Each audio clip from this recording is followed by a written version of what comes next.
Well, hey there guys. Today we're going to be unboxing the HG Gundam The Origin Mobile Worker MW01 Model 01 Late Type MASH version. This is just the Late Type Mobile Worker in the orange MASH colors. Of course we are getting the blue color for the Ramboral version as well, but that's going to be a premium Bandai exclusive. Basically just a color swap. I think it probably will have some different stickers, but with a little paint and a little order from Samuel Decal, you could have yourself a Ramboral version if you really wanted. Shouldn't be too difficult. Anyway, let's take a look first today at the MASH version. This has just been released, 2015. Big thank you to MindFenix Hobby Store, as always, for sending me the kit to share with you guys.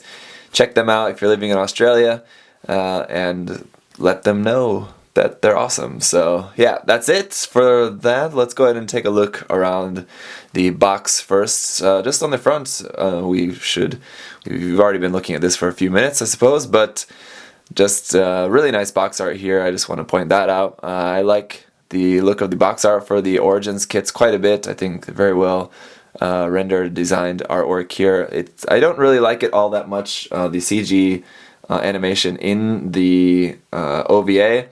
But for the box art, it does look cool, I think. So let's go around and first take a look at the ends of the box. We got the Origin logo there, 006, sixth kit in the lineup. I've built 4 of the 5 kits that came out before this. Still have not built the gun tank early type, but the other kits that I have built have left me very, very impressed. So I'm very much looking forward to this kit.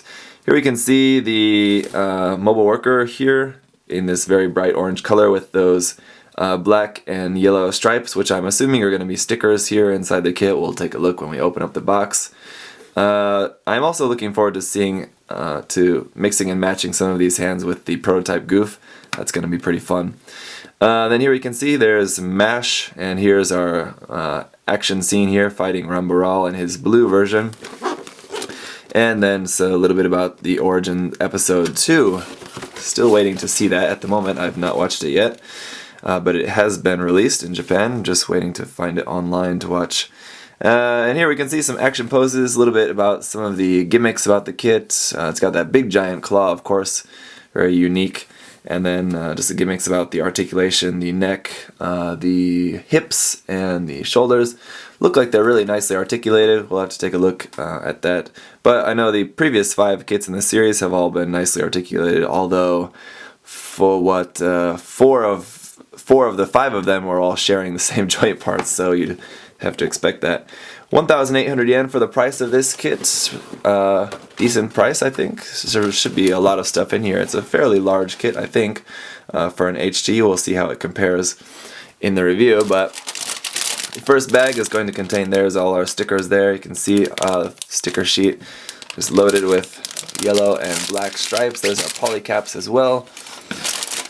Here's our inner frame kind of joint parts. Looks like it's in the same color as the previous kits. There's that orange. Right off the bat I can tell this orange is different from the orange on the box art. I'll show you that more closely here in a moment. There's some more orange. It's a cool color orange though. Some gray parts there. Some more joint parts, and we do have some stickers here. We'll take a look at those momentarily. And then our instruction manual. So once again, just seeing the same thing as the box art. The name down at the bottom, all of that. Going around to the back, here's just a little bit about the mobile worker, information about that. The same stuff we saw on the outside of the box, the gimmicks, the front view, rear view. Here's the placements for the markings, and then at the bottom is our color guide. So just to show you here, you can see in the images in the manual and on the box art, it's definitely a little bit more red. This the plastic just by itself is definitely going to be a stronger orange color. So if you are not painting, you're just building out of the box, just be aware that your color is not going to match that. So opening it up to the center, we'll come back to the color page, but let's just take a look at this page here first. Again, just more information about the mobile worker, all in Japanese. and some nice big action shots there, and again about MASH. So let's go ahead and move on to the parts list. We're just going to have a bunch of stuff here. Looks like the only parts we're not going to be using are going to be some of the polycaps. So that's pretty good. The first part, I think so, right? We're going to be starting off with the body. Very interesting design here, so I'm not sure if the head is even going to be a separate step or just part of the body. It looks like the backpack is not a separate step. If you can call it a backpack, it's just kind of the back of the body. Here then we're moving on to the waist, and the head is its own step, but a very short and simple step it is. The feet, then the left leg, right leg, left arm, and right arm, and then going back around to our color page here, assembling that claw. Looks like it has like inner and outer parts for that, so that should be cool. Nice detail for that, not just an empty space. And then putting the whole thing together. And then we do have a shield as well. And then just a little bit about the gimmicks. You can put it up on an action base, and then the gimmick of changing out the claws here. This is saying that if you have the prototype goof, you can give it 2 regular hand type manipulators. Let's go ahead now and take a closer look at the runners. First things first, let's take a look at our foil stickers. Again, here it's just going to be mostly these yellow and black caution markings, with the exception of one pink little sticker there for a mono eye. And that's it for the foil stickers. Then we do also have our just marking stickers here as well. Some pretty nice marking stickers here, just because it looks like a lot of just like kind of generic stuff. It's not a lot of stuff that's like really specific to this kit. So these would be pretty good to use for pretty much any kit you wanted if you weren't going to use them for this kit. I'm not going to be using them for this kit. So as always, if you want these, let me know in the comments down below. The first one to leave that comment, and I'll contact you and send them to you. Then our polycap runner is PC132, and it's a little bit larger than usual, but it's a very unique design here, so we're going to be using a little bit different polycaps than usual, I think, for the standard HG that we've seen recently. Anyway, and then we are going to have a handful of leftovers from this, if you'll remember from the manual anyway.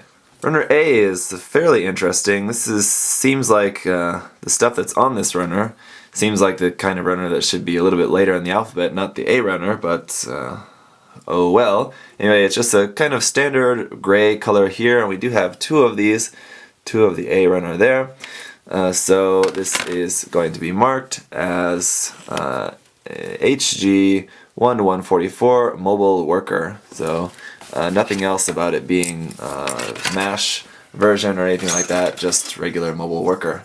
Runner B is going to be in that same gray color, but much larger runner here, as we've got a lot of our larger pieces, including the inside of the shield, and then parts for the backpack and waist, and then here's our parts for the arms there as well. Runner C is our bright orange parts here. We do have 2 C runners, and again, the same marking on here, just Mobile Worker, and yeah, that's pretty much it.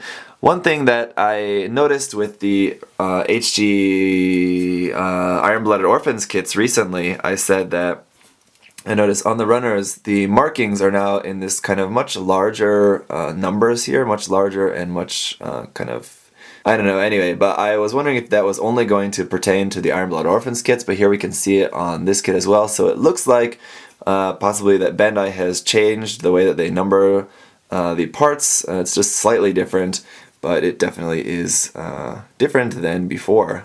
Runner D1 is a big orange runner here of some more of our larger orange parts. And then I want to show you this at the same time here. Runner D2 is taken from this section here, it looks like. But as you can see, runner D2 is just a very soft plastic. So here we can see the runner is marked D2 there, same thing, HG1144 Mobile Worker, but this is our kind of tubing power cable parts here, or I don't know if it's power or whatever, but anyway, very soft rubbery plastic here. One thing that's can be not good about these parts is that if there's any mold lines, basically little bits of lines of flash on the edge of the parts, that can be bad, but it looks like that we don't have that problem with these. Looks like the flash or mold lines on them is very, very minimal, almost non-existent, so that's good. Runner E1 is in that same kind of brownish gray color that we've been seeing for other kits in the series so far, and other kits as well. But here we can see is a lot of our sort of joint inner frame parts, the hands there, and then parts for the claw. And finally, runner E2 is just a copy of this section of the E1 runner, and that's it. So that's it for unboxing the HG Mobile Worker. Looks really great, another great addition to the HG The Origins line. Definitely looking forward to building this up and sharing it with you guys in the review. If you have any other questions, comments, leave those down below. As always, like the video, subscribe, whatever you gotta do. And that's pretty much it. Thank you for watching, and I'll see you guys in the review.